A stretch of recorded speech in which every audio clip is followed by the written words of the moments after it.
بسم اللہ الرحمن الرحیم۔ السلام علیکم میرے پیارے بھائی اور دوستو۔ جب حضرت موسیٰ علیہ السلام کے ہاتھوں فرعون غرق ہوا تو بنی اسرائیل کی بیگار بھی ختم ہو گئی، جس کی وجہ سے اس کی روزی موقوف ہو گئی۔ اس بنا پر یہ حضرت موسیٰ علیہ السلام کے ساتھ حسد کرتا تھا اور آپ علیہ السلام میں 100 طرح کے عیب نکالا کرتا اور تہمتیں لگاتا، اور دوسرے یہ کہ اس کی خواہش تھی کہ بنی اسرائیل کی قیادت مجھے ملے، اور اس کی حضرت موسیٰ علیہ السلام سے اس نے شکایت بھی کی تھی۔ تو آپ علیہ السلام نے فرمایا، یہ جو کچھ ہے اللہ کی طرف سے ہے، مگر وہ اس پر مطمئن نہ ہوا اور حضرت موسیٰ علیہ السلام سے حسد کرنے لگا۔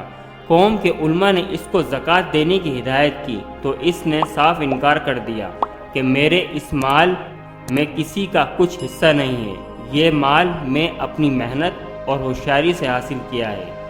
تفسیر میں مذکورہ ہے کہ قارون ایک دن نہایت ہی قیمتی پوشاک پہن کر ایک سفید خچر پر بیٹھ کر نکلا، اور اس کے جلوس میں ہزاروں پیدل سوار تھے، اور اس نے اپنے غلاموں کو بھی بیش بہار پوشاکیں پہنائی ہوئی تھیں۔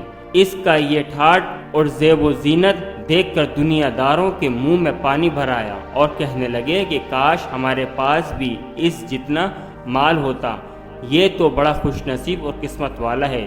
علماء کرام نے دنیا داروں کی یہ بات سن کر انہیں اس خیال سے روکنا چاہا اور انہیں سمجھانے لگے کہ دیکھو، خدا تعالیٰ نے جو کچھ اپنے مومن اور نیک بندوں کے لیے اپنے ہاں تیار کیا ہوا ہے، وہ اس سے کروڑوں درجہ بہتر ہے۔